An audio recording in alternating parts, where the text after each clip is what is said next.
अस्सलाम वालेकुम नाज़रीन, प्रोग्राम ओपिनियन में तरीका ज़ियां बलिकार हमारे यासिर अहमद हमको स्टूडियो में ज्वाइन करता सीनियर तज्ज़ियाकार अली साहब। वेलकम अली साहब। Thank you Yasir. अली साहब 27वीं तरमीम ज़ोरो शोर सां बहस जारी आहे। पीपल्स पार्टी जो इजलास में थियो आहे CEC जो छा फ़ैसिलो अचे थो छा नथो अचे का ख़बर न आहे, पर मुराद अली शाह साहब चवनि था त मूंखे एतिरो यकीन आहे त मुंहिंजी पार्टी जी लीडरशिप कॾहिं बि NFC या 18 अमेंडमेंट ते कंहिं बि क़िस्म जो समझौतो न कंदी। माना ऐं पोइ वरी ॿियूं ॻाल्हियूं कयूं त 18 अमेंडमेंट में कुझु ॿियूं शयूं बि आहिनि, ज़रूरी न आहे त सिर्फ़ु सूबाई ख़ुदमुख़्तारी हुजे, पर सुभाणे दूनली जा कल्ह ताईं सभु वज़ीर वेठा चवनि पिया का जल्दी न आहे, पर अॼु चवनि था पिया त भई सुभाणे कैबिनेट अप्रूवल बि ॾेई छॾींदो, सुभाणे जेको आहे उहो सेनेट में प्रेज़ेंट बि थींदो। त पीपल्स पार्टी जो इजलास त हींअर हले पियो, ॾिसूं थोरी देरि कलाक ॿिनि में ख़बर अची वेंदी त छा फ़ैसिलो थिए थो। मुराद शाह साहब चवनि था जीअं तव्हां चयो त NFC ते ऐं पीपल्स पार्टी ॿिया अॻवान बि चवनि था त श्री रहमान शाज़िया मरी त NFC ते जेको सूबनि जो नाणे वारो हिसो आहे उन ते कॉम्प्रोमाइज़ न थींदो। छा मुराद आहे कॉम्प्रोमाइज़ न थींदो? ॾिसो आउं जे सम्झां पियो त कॉम्प्रोमाइज़ न थियण जो मतिलबु इहो आहे त हुन तरमीम में मसौदे ओरिजिनल मसौदे में लिखियलु आहे त 57.5% जेको प्रोटेक्शन आहे त सूबनि खे 57.5% मिलणो आहे, उन प्रोटेक्शन खे ख़तमु कयो। हे चवंदा न ख़तमु कोन करणु ॾींदासीं। छा ख़तमु नथा करणु ॾियो? डायलॉग में छा नतीजो छा निकिरंदो मुज़ाकरात में?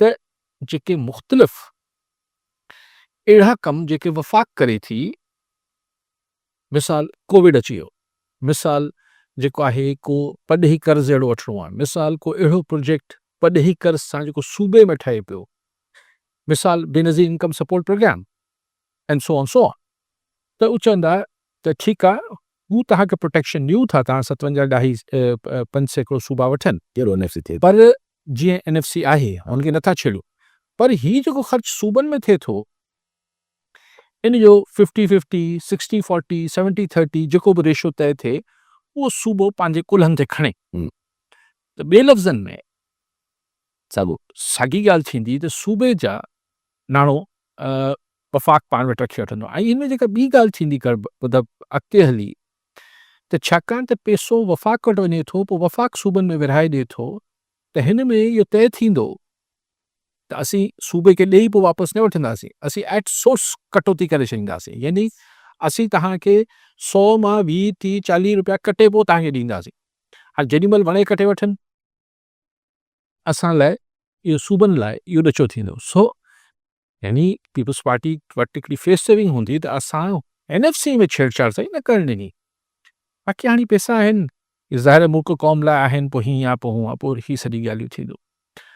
आउं सम्झां थो आर्टिकल हीअ जेको 243 आहे जंहिंमें जेके सर्विसिस चीफ्स आहिनि, आर्मी चीफ ऐं नेवल चीफ आहिनि, जो जेको मामिलो आहे उन फील्ड मार्शल जो उहिदे खे ॾियण वारो मामिलो आहे, उन ते बि आई डोंट थिंक के पार्टी को घणी रेजिस्टेंस ॾेखारींदी। मुंहिंजो ख़्यालु आहे कलाक ॾेढ में ख़बर पइजी वेंदी। हिन ते राणा सना साहब चवनि था असां कंहिंखे ॿुधाईंदासीं बि न त हुन में आहे छा अमेंडमेंट में, चवनि था उहो नेशनल सिक्योरिटी जो मामिलो आहे, हुन में असां ॿुधाईंदासीं बि न त हुन में कहिड़े क़िस्म जो न पोइ तव्हां पार्लियामेंट पास कीअं कराईंदा? एग्ज़ैक्टली मूंखे बि इहो ई सुवाल पियो राणा साहब कल्ह प्रोग्राम में वेही इहा ॻाल्हि कनि पिया त असांखे इहो ॾेखारणु न खपे कंहिंखे, असां न ॾेखारींदा न ॾेखारियो त पोइ पार्लियामेंट मेंबरनि खे बि बसि पोइ अखियूं बंदि कराए ठपो हणाईंदो छा?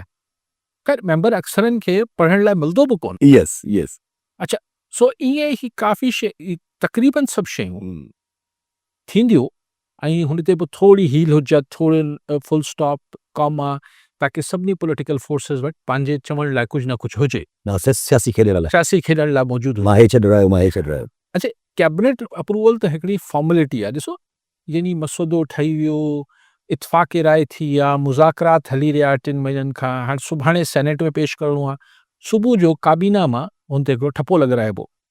त मां हूअं असां सभिनी खे ख़बर आहे त असांजा ही मुख़्तलिफ़ फोरम्स जेके आहिनि उहो केतिरो मतिलबु पोइ फॉर्मेलिटी आहे, हिन जो तकल्लुफ़ पूरो थींदो, हुनमें को थ्रेड बेयर डिस्कशन त न, को इख़्तिलाफ़ जी त तसवुरु नथो करे सघे।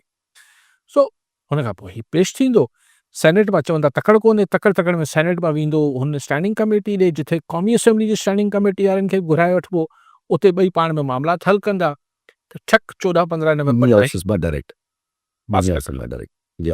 वरी इंट्रेस्टिंग ॻाल्हियूं कॉलर वठी वञो, चवंदो सोहेल शेख कराची मां। जी शेख साहब छा चवणु चाहींदा? यासिर तव्हांखे सलाम ऐं कई साहब खे सलाम। वालेकुम। मुंहिंजो इहो ई सुवालु आहे, 27वीं आइनी तरमीम त पास थी वेंदी, ठीकु आहे। उन खां पोइ छा थींदो, वरी उन खां पोइ 28 ॿी तरमीम बि ईंदी। छा 30 नवंबर खां अॼु ने ही सभु तरमीमी पास करे त आख़िर हिन मुल्क जो छा थींदो? उन में 243 बि आहे जेको जिन जो अंक हिसाब शुक्र करे हो। त हाणे जेकी 28 तरमीम ईंदी उन में सूबा बि हूंदा जेकी मार्केट में ॻाल्हियूं हलनि पियूं, ठीकु आहे। पेंडिंग पिया आहिनि, केनालनि जो मामिलो पेंडिंग पियो आहे। त आख़िर हीउ मुल्क कहिड़े तरफ़ पियो वञे? आख़िर इन आइनी तरमीमुनि सां आम माण्हू ते केतिरो फ़र्क़ु थो पए, इहो काई तव्हां खां सवाल आहे। सही जे सवाल सां गॾु इहो तासुर त हिकिड़ो अचे थो न त मुशरफ साहब बि एवोकेशन ऑफ कॉन्स्टिट्यूशन चइजे या छा चइजे, पर अनकॉन्स्टिट्यूशनल अहिड़ियूं शयूं जेके कॉन्स्टिट्यूशन नेशनल विझी छॾियूं हुयूं उन्हनि, ज़िया साहब बि विधियूं हुयूं, सभिनि विधियूं, हाणे बि विझनि थियूं। त पोइ ही त माना माण्हू सुवाल उठाइनि त कहिड़े क़िस्म जो मतिलबु कॉन्स्टिट्यूशन आहे, स्टेट आहे जो बुलडोज़ थी थिए हर शइ। बसि पाण इहो त बहस पिया थींदा, लेकिन साईं जेका ॻाल्हि करे ॾिसो 27 थी वेंदी, पोइ 28 अची वेंदी, हू त फैसल वावडा बि चए थो। मुंहिंजो ख़्यालु आहे त 27 में जेके ही मामलात त पावर कंहिं वटि आहे मुल्क में, इहो हुनजो उहे बि सभिनी खे ख़बर आहे, पर अञा चिटो खदो ख़ाल थी वेंदो त अगरि ही पैरेलल सुप्रीम कोर्ट जेके ही कॉन्स्टिट्यूशनल कोर्ट चवनि था, उहो ठहण खां पोइ ऐं हुन में पंहिंजा मनपसंद जज रखण खां पोइ तिन्हनि जी उमिरि 70 सालनि ताईं वेंदियूं। प्राइम मिनिस्टर अपॉइंट कयो पाण, प्राइम मिनिस्टर जेके नो मुशावरत, no anything, no consultation with chief justice. जितां ईंदी त शहबाज शरीफ सां हुन ते साइन करे छॾींदो, उहो वेही अगरि सुभाणे को कॉन्स्टिट्यूशनल पिटीशन गवर्नमेंट या वज़ीर आज़म जे ख़िलाफ़ वञे त उहो जज साहिबान जंहिंखे वज़ीर आज़म मुक़ररु कंदो हुजे, उहे हुनजे ख़िलाफ़ उहो छा थींदो, उहो पाण सभु सम्झूं था। ऐं हुनखे कंहिं बि जॻह ते चैलेंज नथो करे सघे। यस, ठीकु आहे। सो जुडिशरी वारे पासे खां मामलात ख़ैर थी वेंदा। चेक एंड बैलेंसिस किथां थींदा आहिनि यस, सोसाइटी, एग्जैक्टली, ठीकु आहे। एग्जैक्टली। चेक एंड बैलेंसिस थींदा आहिनि पार्लियामेंट मां। असांजी पार्लियामेंट जो हशर पंहिंजे साम्हूं आहे। त उछतो इलेक्शन कमीशन ऐं हीअ चवनि था पार्टी कोन्हे, ये अलाए केरु आहिनि, ये आज़ाद माण्हू अलाए केरु आहिनि, असां ख़बर न आहे किथां खटे आया आहिनि, पर पार्लियामेंट जो हाल पंहिंजे साम्हूं आहे। जुडिशरी कुझु साल पहिरीं ताईं कुझु थोरो ॾेखारियो हो पंहिंजी आज़ादी, उनखे उहे आइनी बेंच 26 आइनी तरमीम सां काफ़ी मुॾो कयो वियो। हाणे मुर्गो ख़तम बस, ख़तमु बस। मतिलबु हाणे का कुझु रहिजी न वेंदो। There is no concept of judiciary. मतिलबु को उनसां को वॾी तव्हां कंहिंजी स्टेटस को तोड़ण जी का उमेद न रखो। पोइ मतिलबु पोइ बसि को इहो दर बि माण्हुनि लाइ मतिलबु जहिड़ो का बंदि थियो। मीडिया जो हाल तव्हांजे साम्हूं आहे। उन्हनि सां त जेको थियो आहे अञा अॻिते जेको थींदो सो थींदो, उहो पंहिंजी जाइ ते आहे। ऐं जेका ही जेको 243 जी 243 हा 43 हिन खां पोइ ज़ाहिर जॾहिं असां वटि स्टैब्लिशमेंट हिकिड़ो वॾो इदारो हुजे थो जेको सिविलियन मामलात खे हथी बि ॾियारे थो ऐं किथे न किथे चेक बि रखे थो। हाणे उन्हनि जी ऐं हुननि ते वरी कंहिं न कंहिं सूरत कुझु न कुझु चेक एंड बैलेंस ॿियनि इदारनि जो हुजे थो। पर ज़ाहिर हिन आइनी तरमीम खां पोइ ऑफकोर्स उहे ई स्टैब्लिशमेंट तमामु पावरफुल आहे। मतिलबु पोइ हिन खां पोइ त को सवाल न रहिजी वेंदो न, जेको ॿुधूं पिया जेके तरमीम अचे पई। त हाणे साईं शेख साहिब चवाणी त हिन सां आम माण्हू जी सिहत ते केतिरो असरु पवंदो। आम माण्हू जी सिहत ते ॾिसो 58(2) जो हिकिड़ो असरु हो, जॾहिं ज़ियाउल हक़ चयो त सदर तोड़े सघे थो। ज़ाहिरी तरह तव्हां चयोसीं उहो टमाटा खपाइण वारो त टमाटा खपाए पियो, टैक्सी हलाइण वारो टैक्सी हलाए पियो, हारी हो। ईअं न आहे न साईं। ॻाल्हि इहा आहे त अगरि हिकिड़े माण्हू वटि एॾा इख़्तियार अचनि था ऐं ओचितो जॾहिं हुकूमतूं टॉपल थियनि थियूं, मुल्क में सियासी अदम इस्तेहकाम अचे थो, त लामोहला हुन सां जेको आहे मुल्क में अफ़रा तफ़री थिए थी ऐं माशी बदहाली थिए थी। माशी बदहाली जो आम माण्हू ते बि असरु पए थो। इहो चवण न हिन सां आम माण्हू जी सिहत ते कहिड़ो असरु पए थो, पए त थो। हर शइ जो असरु आख़िर में ट्रिकल डाउन इफेक्ट सभिनी ते अचे थो। सो मुंहिंजो न ख़्यालु 28 जी पोइ 28 करण जी ज़रूरत न हूंदी। ॾिसो केनाल्स जेके आहिनि उन को आइनी तरमीम थोरी करणी आहे। उहो त सिर्फ़ु अगरि फेडरल हुकूमत सघ अची वेंदी ऐं हू चवंदो बुलडोज़ करिणो आहे। पर अगरि CCI जी तश्कील चेंज करणी पए या DCL में कुझु फ़ैसिला वापसि वठणा पवनि, जीअं इहो वाटर इशू डिस्प्यूट हमेशह CCI में थींदो आहे, अगरि इहो वापसि वठणो पए त ॾिसो पोइ त फेडरेशन वटि को फोरम ई न बचंदो जिथे फ़ैसिला करे सघिजे। पोइ त को फोरम ई न बचंदो। उहो ई आहे, अदालतुनि जो फोरम जॾहिं ख़तमु थिए कलर कुर्बान अली चाचर गुड कीमा दी चाचर साहब चाचर चाहिए अस्सलाम वालेकुम सलाम साईं कहीं अॼुकल्ह था को सवाल अगरि तो आप सिंध में आख़िर तबल जहिड़ा कॾहिं ख़तमु थींदा ऐं केरु ख़तमु कराईंदो अॼु ताज़ो तव्हां ॿुधो हूंदो जेको आहे असां खां किलोमीटर परे अॼु रोती कचे वारे इलाइक़े में 6 ॼणा ख़तमु थी चुका आहिनि हीलरा शर तकरार में गिरे ते 5 ज़ख़्मी पुलिस जो नौजवान शहीद हिकु ज़ख़्मी आख़िर कॾहिं कीअं इहे जहिड़ा ख़तमु थींदा ठीक साईं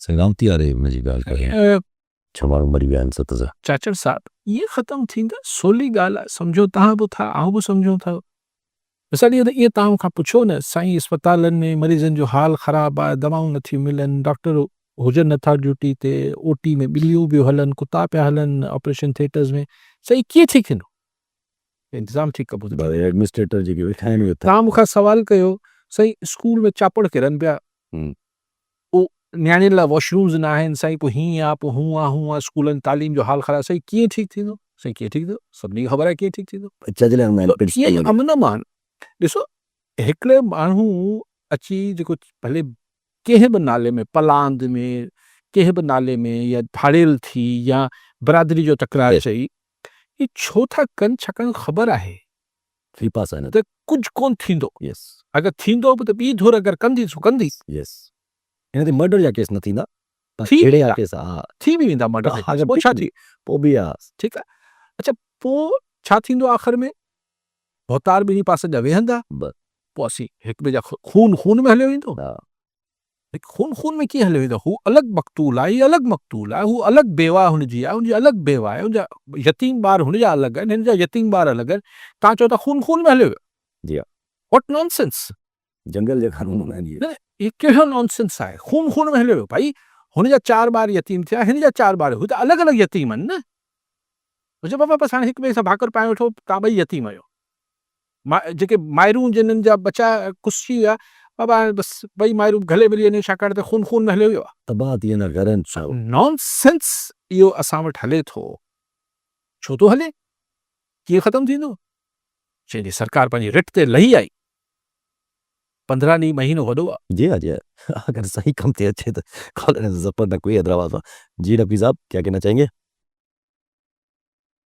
राजम यासर मोहतरम अली काजी साहब अस्सलाम वालेकुम सर सलामत रहें खुश रहें काजी साहब वालेकुम सलाम जिंदगी के कुछ पल ऐसे होते हैं जब इंसान चाहता है कि वो अपने व्यूज ख्याल फीलिंग्स लोगों से शेयर करे कोई उसकी कामयाबी को सराहे मुबारकबाद दे परेशान और फिक्रमंद हो उससे हमदर्दी करें इसकी परेशानी मुसीबत में साथ दे इतना ताकतवर हो वो सुनने वाला उसकी मुश्किलात और तकालीफ दूर हो जाए गुजरात खुशकिस्मती से मुझे ऐसा मजबूत वसीला टाइम न्यूज़ चैनल की निसासत में मोहतरम अली कारी साहब की सूरत में मैसर है इंतहाई दर्दमंद दिल रखते हैं आप लोगों की आजाद को आगे बढ़ाना उनकी शिकायत को सेंसर किए बगैर मुकम्मल सुनना अरबाब इख्तियार तक वाशिगाब अल्फाज में पहुँचाना अब शख्सियत का जुद है इस प्रोग्राम के जरिए आमद नास में शऊर भी बेदार होता है जो कि अहकामात इलाही के तहत इबादत के जुमरे में आता है कारी साहब इतनी लंबी चौड़ी तमीज़ सिर्फ इसलिए मानती है कि असल मौजू आप अपने वसीम और तजर्बे की बुनियाद पर रोशनी डालेंगे मौजू है वो नौजवान जिसने न्यूयॉर्क अमेरिका से पहले 8 फरवरी 2024 को उन तमाम बड़ी ताकतों को शिकस्त फाश की थी जो ताकतें इक़्तिदार की ताकत दौलत की ताकत प्रोपेगेंडे की ताकत लेकिन उसका इलेक्शन चोरी हो गया और वो अब तक उस कामयाबी से महरूम अगर अमेरिका में फतहमंद होने वाले मुसलमान नौजवान जोरान ममदानी ने अमेरिकन सदर की सख्त मुखालिफत इक़्तिदार की ताकत एलोन मस्क की दौलत और अमेरिका की सबसे ताकतवर यहूदी इसराइली लॉबी की ताकत स्टेट की ताकत अस्करी ताकत ताब को अमेरिका की तारीख में शिकस्त फाश देकर फतेहमंदी हासिल करनी है हम जैसे महरूम तबकात को रोशनी की किरण दिखाई है सर दौरान ममदानी का बबांद दहल ये कहना कि मैं मुसलमान हूँ मेरा रोल मॉडल इमाम हुसैन अलैहिस्सलाम है हमें सबक देता है कि हम इस्लाम की हकीकी स्पिरिट जो कि उसवा इमाम हुसैन में नजर आती है पर अमल पैरा हो तो दुनिया की कोई ताकत हमें नहीं हरा सकती। कारी साहब, इस मौजू पे आप प्लीज अल्लाह सलामत रखे आपको, यासर को मेरी दुआएं। जी ये माना जी इसमें देखिए कोई शक नहीं है कि ज़ोरान ममदानी ने जिस तरह से कैंपेन किया, जिस तरह से मेहनत की और जिस अंदाज से उसने बयानिया अपना रखा कि अफोर्डेबल न्यूयॉर्क, वो इसलिए नहीं जीत गया है कि वो मुसलमान था या नहीं था।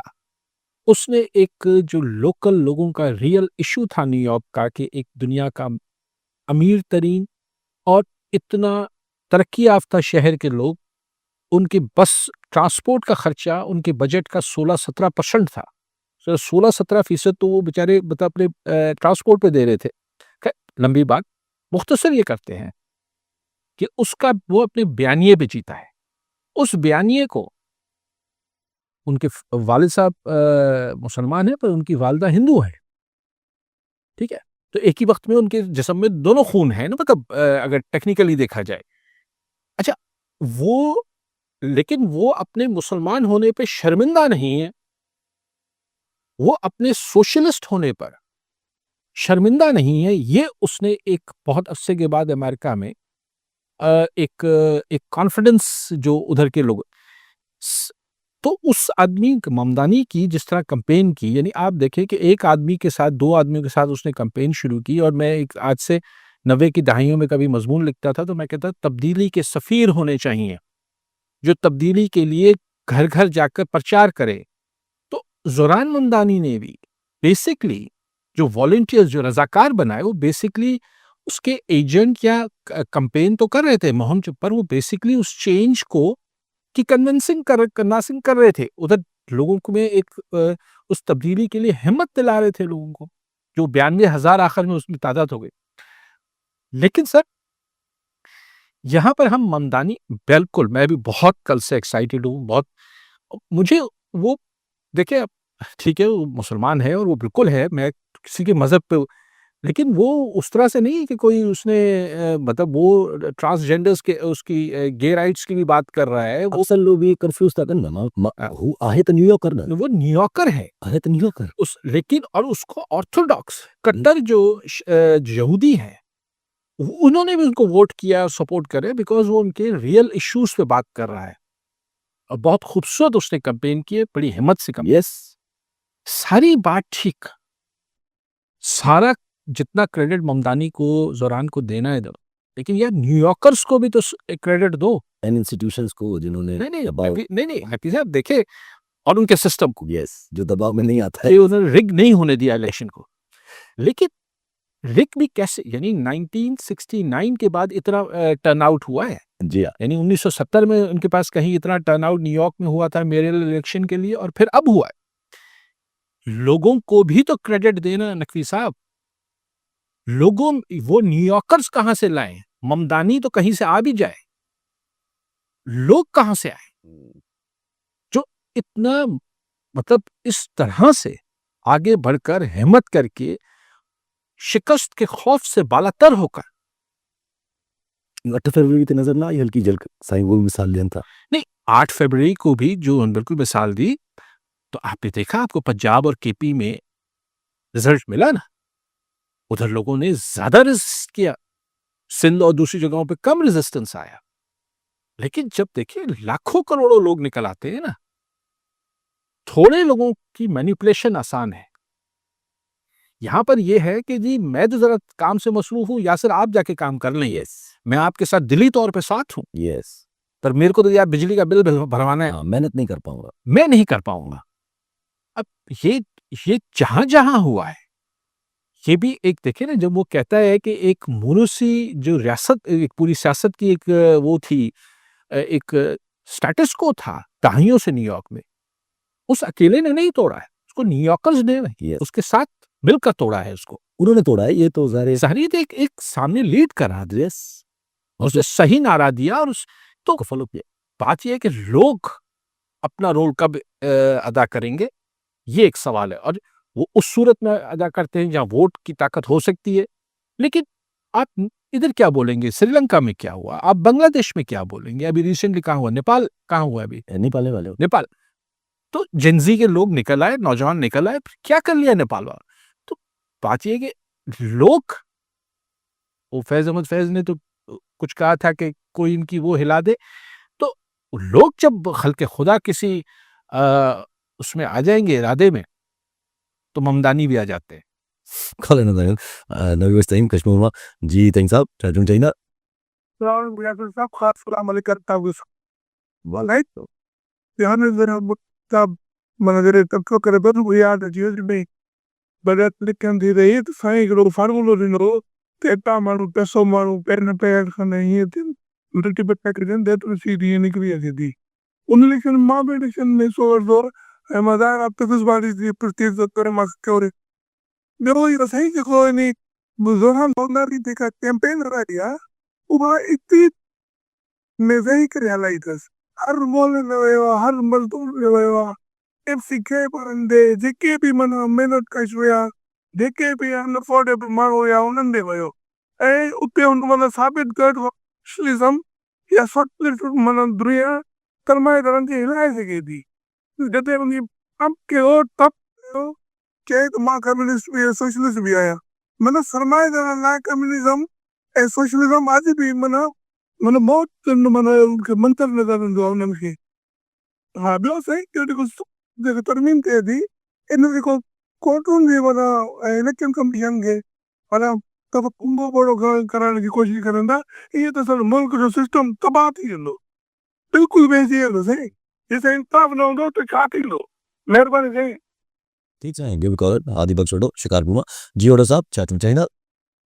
अस्सलाम वालेकुम सर वालेकुम सलाम.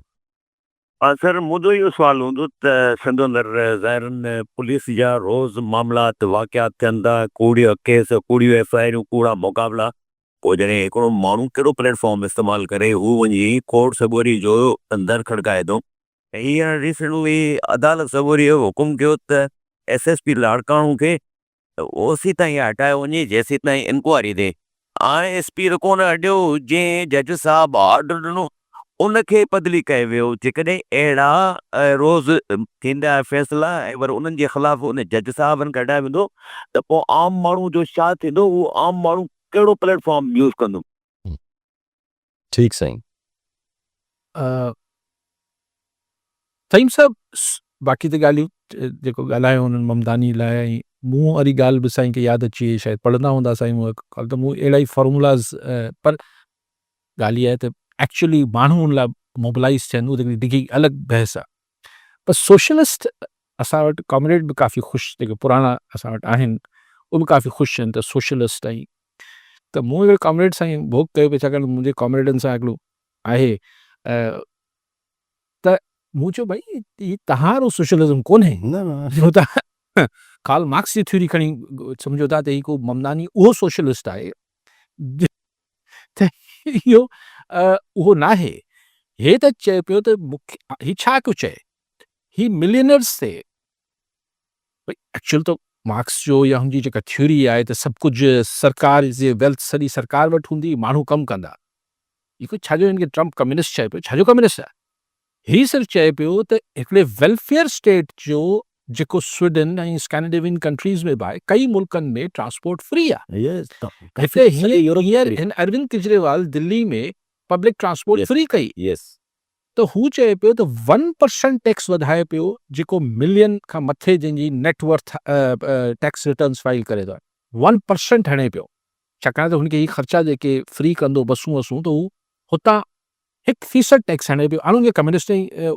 सोशलिस्ट ही अमेरिकी सोशलिस्ट हू सिडनी चाहे सैंडी चाहे बनी सैंडर्स बनी सैंडर्स आई ही उहे कार्ल मार्क्स वारा सोशलिस्ट थोड़ी आहिनि इहे जे जे ही कैपिटलिज्म जे अंदरि ई रहंदे कंसंट्रेशन ऑफ जेका वेल्थ आहे उनखे थोरो उहा जॻह भई आम माण्हू Yes, ऐं yes. हिनखे ॾिसो तव्हां अगरि ही सेंसिबल हूंदो ही जेको डपु फेकाइड़ो पियो वञे त साईं ही वॉल स्ट्रीट तां स्टॉक एक्सचेंज टैक्सेस हली वेंदी ही थींदो मिलियनर्स भॼी ईंदा इज़राइली वज़ीर चए पियो त जूस यहूदी जेके आहिनि भॼी अचनि इज़राइल अची वञनि दमाग़ ही मुंहिंजो ख़्यालु आहे त ही ॻाल्हाईंदो हुननि सां त भई अगरि हेठि माण्हुनि वटि पैसो वेंदो त पर उहो ऑटोमेटिकली त ऑटोमेटिकली तव्हांखे वापसि मिलंदो। बिकॉज़ कंज़्यूमरिज़म वधंदी। कंज़्यूमरिज़म वधंदी, माण्हू वधीक पैसा हूंदा, वधीक ख़र्च कंदा, वधीक बर्गर खाईंदा, वधीक टॉफ़ियूं वठंदा, जेको बि थींदो आहे। सो दिस इज़ ही उहा नाहे त छाकाणि थईम साहिब जो बैकग्राउंड बि शायदि लेफ्ट जो रहियो आहे। यस साईं ॿुधायो ई आहे बेटा। हा। सो न ई उहे मुस्लमान जीअं मुस्लमाननि खे ख़ुशी थिए पई, न ई उहे कामरेड आहिनि जीअं कामरेडनि खे ख़ुशी थिए पई। ऐं इहे हिकिड़ी रिकॉर्ड लाइ ॻाल्हि पियो कयां। अच्छा, मुस्लमान त हाणे उहो त अक़ीदो आहे, उहो त यकीनन हूंदो, तोखां तव्हांखां सुठो मुस्लमान हूंदा, उहो नथो ॻाल्हि कयां। लेकिन जीअं माण्हू चवनि पिया त ही को ही मुस्लमान हुजण जे करे खटियो आहे। ही मुस्लमान हुजण जे करे कोन खटियो आहे। हा, दैट्स द राइट थिंग। ॿी थईं साहिब चयो त अगरि ही अदालतूं ईअं ठही वियूं, मुल्क जो हाल त जहिड़ो थिए पियो ऐं जेको अॻिते बि नज़र अचे पियो, उनमें थईं साहिब तव्हांजी अॻथी कोई एॾी नई कोन्हे, सभई माण्हू इहे कनि पिया। ओॾो साहिब ओॾो साहिब पुलिस जस्ट न सही आहे, आउं नथो सम्झां जेका तव्हां ॿी ॻाल्हि न, न। आहे, इहे जज साहिब ट्रांसफर हाई हाइटेशन थींदी रहंदी। ही सर्किट हूंदा आहिनि, ग्रज हूंदी आहे, ही जज साहिबान कुझु अरसे लाइ लड़कण जी सखर हूंदा आहिनि, लाड़काणे हूंदा आहिनि, हैदराबाद हूंदा आहिनि, मीरपुखास हूंदा आहिनि, कराची जी बि न। कराची वेंदा आहिनि। इहो आउं नथो मञां इहा ॻाल्हि, पर हैरत जी ॻाल्हि उहा ज़रूरु आहे त ऑर्डर थियो आहे, हू SSP लाड़काणो हलियो वियो मोकल ते, अॼु हुनजी मोकल जा ॾींहं पूरा थी विया आहिनि, अलाए एक्सटेंड DIG साहिब करे छॾी हूंदी, ट्रांसफर नथो थिए। इहो ॾिसो, इहा अथव, इन करे त पोइ ही 26 27 तरमीमूं अचनि थियूं न, त असांखे केरु पुछे न। मैजिस्ट्रेट पावर बि ॾियो। हा, पोइ असांखे एग्जीक्यूटिव मजिस्ट्रेट पावर्स बि ॾे, असांजो SDM जेको आहे उहो सज़ाऊं ॾे, ॻाल्हि ख़तमु करे। ॻाल्हि ई ख़तमु कयो हरू इरफान इब्राहिम खलील जतोई शिकारपुर मां। जी जी जतोई साहब छा चवणु चाहींदा? तरक़नि जो अली काज़ी साहिब खां इहो सुवालु आहे त जेका 27 तरमीम अचे पई त उन में जेको सूबे जी दाइमी सरहदुनि खां सचरान करण जूं ॻाल्हियूं हलनि थियूं, पर असां त जेको मौजूदा सेक्टअप आहे हिन में एतिरी आलियत बि नथा सम्झूं त इहे माण्हुनि खे गुमराह कयो पियो वञे या इन्हनि खां हक़ीक़त आहे। ॿी ॻाल्हि त जेका 18 तरमीम तहत सूबे जो जेको NAC रिवाड में हिसो वधियो आहे त उनजो आम माण्हूअ ते केतिरो फ़ाइदो थियो आहे, माली तौर ते मकानी इदारनि खां वधीक ॿियनि इदारनि ताईं, जंहिंमें हिकिड़े आम माण्हू जेको बेपहुच ग़रीब गुरबत आहे या ॿिया जेके आहिनि, उन में केतिरो फ़र्क़ु आयो आहे हिन जो? ठीकु साईं। कहिड़ी ॻाल्हि छा साईं छा कई? अलाए छा की एहतियात बस माण्हुनि खे गुमराह करण जी ॻाल्हि कई न, जेका 27 तरमीम अचे थी। न न, उहो त अचे पई न साईं, गुमराह करण जी कहिड़ी ॻाल्हि आहे? हा, उहा अभाम न आहे, हाणे त को राज़ न आहे, शायदि सूबनि जी ॻाल्हि कई छा, उनमें त उनमें त ज़िक्र न आहे, हिन में ज़िक्र हींअर वारे मसइले में कोन्हे, बाक़ी 28 जी ख़बर ख़ुदा खे। पीपुल्स पार्टी अची वई, जंहिंसां नथा वञूं NFC रोल बैक ऐं 18th अमेंडमेंट रोल बैक या NFC अवार्ड में कंहिं बि क़िस्म जो चेंजिंग असां न मञींदासीं, गवर्नमेंट खे असांजी सपोर्ट खपे। ठीकु आहे, NFC मूं त तव्हांखे चयो आहे, NFC ते त कोन मञंदा, बाक़ी अगरि पैसा खपंदो वठी छॾी। ही ॾिसूं, छाकाणि त अगरि पीपुल्स पार्टी जे करे ही डेडलॉक क्रिएट थियो त पोइ सॼे सिस्टम में लॉक क्रिएट थी वेंदो, छाकाणि त ही पास त थियणी आहे।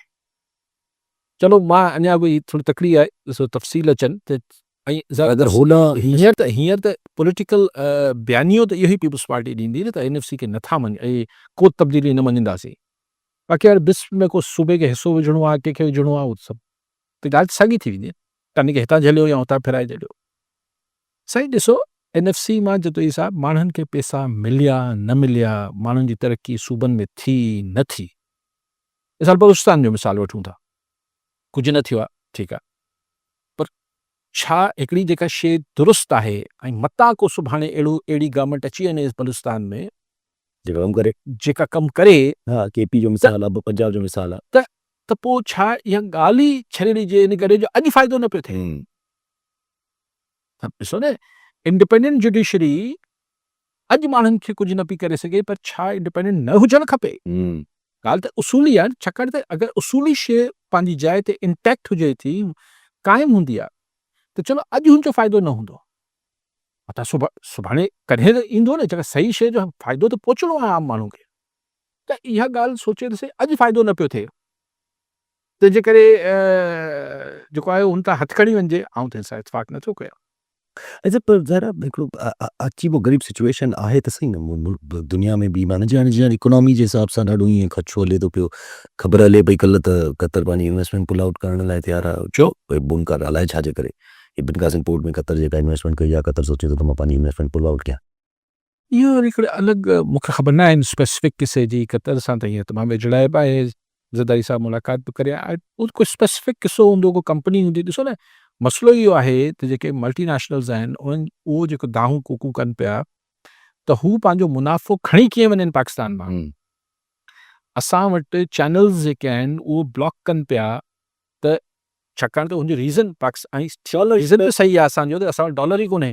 पर हूअं बि मार्केट खे मैनिपुलेट रखिणो आहे, डॉलर खे कंट्रोल में रखिणो आहे। डॉलर खे कंट्रोल में तव्हां कीअं रखंदो त डॉलर मुल्क मां घटि ॿाहिरि वञे न, ॿाहिरां अचे सो अचे, हितां न वञे। तव्हांखे अगरि मिसाल डॉलर ॿाहिरि मोकिलणा हुजनि $20,000 त तव्हां नथा मोकिले सघो। न पर सवाइ इहा त इलाज लाइ उहो स्टेट बैंक खां परमिशन वठो, अगरि ॿारनि जी पढ़ाई आहे त स्टेट बैंक खां परमिशन वठो, हिकिड़ी ढेक आहे।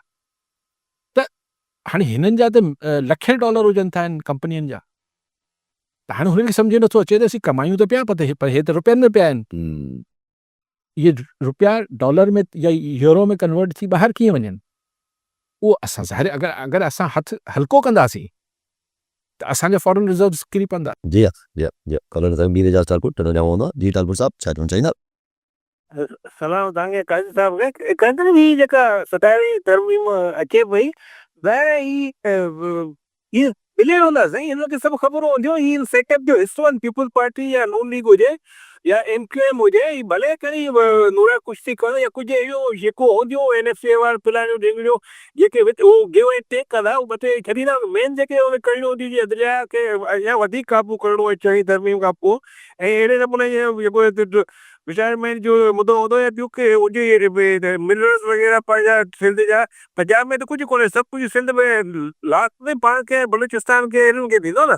त ही तरमीमूं ही गिव टेक कंदा, नूरा कुश्ती कंदासीं। असां ॾिसो ही चढ़ाए छॾियोसीं, असां ॾिसो ही मंज़ूर कराए हे चोरी जेके उहे कयूं आहिनि उहो त तइ थी चुको हूंदो ऐं उहो ई थींदो साईं। त इन लाइ वकीलनि खे सजाग थियणु खपे। हेॾी वॾी वेसाघाती आहिनि सां थिए पई, सो सम्झ में कोन पियो अचे त अञा छो माठ आहिनि। पब्लिक खे रिएक्ट करणु खपे, न त हिते आहिनि सां खिलवाड़ आहिनि, आहिनि जो होलियो तब्दील थी वेंदो। महिरबानी साईं। ठीकु साईं। त सीधा आउं सम्झां थो अगरि प्रायोरिटी हिन जेका लिस्ट हिन तरमीम में आहे, इन में जेका प्रायोरिटी नंबर 1 आहे उहो आर्टिकल 243 जी उन में तरमीम आहे ऐं हुन सां गॾोगॾु पहिरें नंबर ते इहा आहे, ऐं पहिरें ई नंबर ते इहा बि आहे त जुडिशल कॉन्स्टिट्यूशनल कोड। पर पहिरें नंबर ते 243 आहे, पोइ थोरो हेठि ही आहे। बाक़ी सभु शयूं सफ़ा हेठि थियूं न थियूं मैनेज करे वठंदा। हा, उहो बाद में थी वेंदियूं। उहो लफ़्ज़ी अगरि हू ॿई शयूं थी वञनि त हू 28 में थी वेंदियूं। बेसिकली हू ॿ ॻाल्हियूं, पोइ बाक़ी ॻाल्हियूं बि थी वञनि, हिकिड़ो निसाब सॼे मुल्क में अची वञे भई ही छा आहे। जी हा, इहो वॾी ख़्वाहिश आहे या सो बहरहाल हिते ॾिसो अजीब सिचुएशन आहे। हाणे हैदराबाद में डेंगी जेको आहे तबाही मचायल आहे।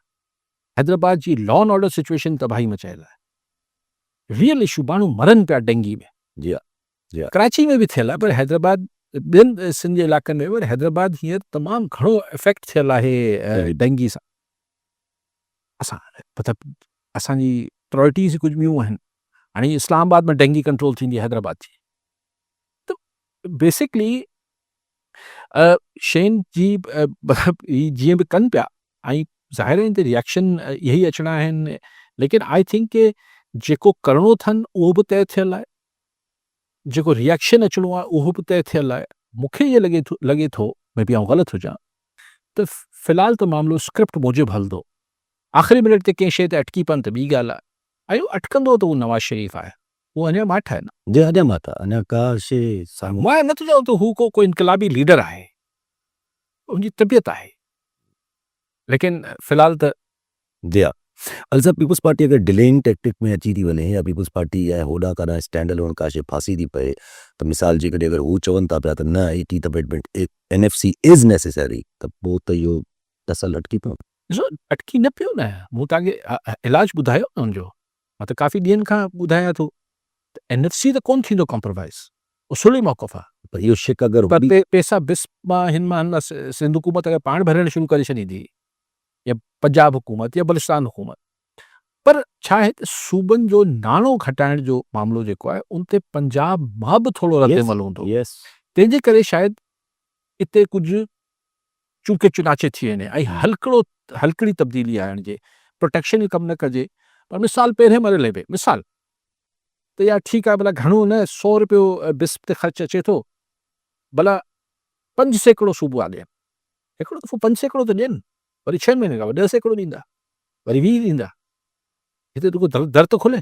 पर ॻाल्हि हले पई इमरान ख़ान साहिबु हिन सभिनी जी PTI जी त किथे को मथां कॉम्प्रोमाइज़ या का अहिड़ी शइ निकिरी अचे जे कल्ह ताईं तक़रीबन इहे मिसालूं ॾिनियूं पियूं वञनि जेको असेंबली वारी पाण बि डिस्कस कयोसि त जॾहिं नवाज़ शरीफ़ साहिबु डील करण जी कोशिशि सोचियो त पोइ कानून साज़ी में उहो थी वई ऐं पूरो सभु कुझु हिकिड़ो नवाज़ शरीफ़ साहिब जो जेल जो वञे त हिन वक़्तु बि उहे ॻाल्हियूं हलनि पियूं, कल्ह खां वॾियूं डिस्कस थियनि थियूं त छा अहिड़ो फार्मूलो अची सघे थो। त पर कल्ह ई राति जो इमरान ख़ान साहिब जो जेको ट्वीट आयो आहे उन में त सफ़ा नवाज़ शरीफ़ साहिबु इमरान ख़ान ॻाल्हि उहा ई आहे त उहो हिकिड़ी फिल्म जो डायलॉग आहे न, कॉमेडी फिल्म हुई अलाए मुन्ना भाई अलाए छा, त हुन चयो त भई अंदर तो वैसे ही है और केतिरा अंदर डालेंगे, त ख़ान शायदि इहो सोचे वेठो आहे त अंदर त उहो ई आहियां, सख़्तियूं त उहो ई आहिनि, अञा केतिरो अंदरि विझंदा, ऐं अगरि अञा अंदरि विझण जी कोशिशि थींदी यानी अञा को बहितर सख़्तु शइ थियण जी कोशिशि थींदी त मुंहिंजो ख़्यालु ख़ान हुन लाइ तयारु आहे, मूंखे ख़बर न आहे। बट हिन महिल जॾहिं हू न इंटरनेशनल को सपोर्ट हुन वटि आहे, न हुनखे ख़बर आहे माण्हू रोडनि ते निकिरंदा, हिन महिल एतिरो एक्सट्रीम पोज़ीशन्स वठणु ऐं एतिरो पर्सनल थियणु, माना ॾिसो न हिन में अगरि को सेंस ज़ाहिरी तरह को जेको असां वटि हिकिड़ी अमली सियासत थींदी आहे, प्रैक्टिकल पॉलिटिक्स थींदी आहे, उन में त इफेक्ट नथी अचनि हुनजी हरकतूं। शाह महमूद कुरैशी खे ओचितो फवाद चौधरीअ हिननि खे छॾियो वञे थो वञी मिली अचोसि, पाण चए थो मुंहिंजे मथां चढ़िया विया आहिनि ओचितो। अच्छा, अॼु बैरिस्टर गौहर जेको हुनजी पार्टी जो आहे चेयरमैन, उनखे नथा छॾीनि शाह महमूद सां मिलण लाइ, छाकाणि त शाह महमूद चई छॾियो अंदरि वेही त बाबा आउं त ख़ान खे कोन छॾींदसि, यस त माना सॼी ॻाल्हि ई फेल थी वई, यस सॼो पूरो फॉर्मूलो ई फेल थियो त हाणे अॻिते वधण जी ज़रूरत छा। वधण जी पोइ शाह महमूद खे बि छो माण्हू सां मिलायूं। त आई एम सेइंग के ही को ख़ान जेको आहे पाकिस्तान जी जेका हिकिड़ी ट्रेडिशनल प्रैक्टिकल पॉलिटिक्स आहे, ख़ान उन खां परे आहे। यस हाणे छा इलाज करी सघनि था, ॿई इलाज थींदा आहिनि, या हुनखे ठाहिजे या ठाहिजे, या हुनजे साम्हूं हुनजी ॻाल्हियुनि ते अचिजे या त जी ठीकु आहे, वरी महिरबानी साहब नाज़रीन अॼु प्रोग्राम पूरो थियो, वरी मिलाईंदे प्रोग्राम में।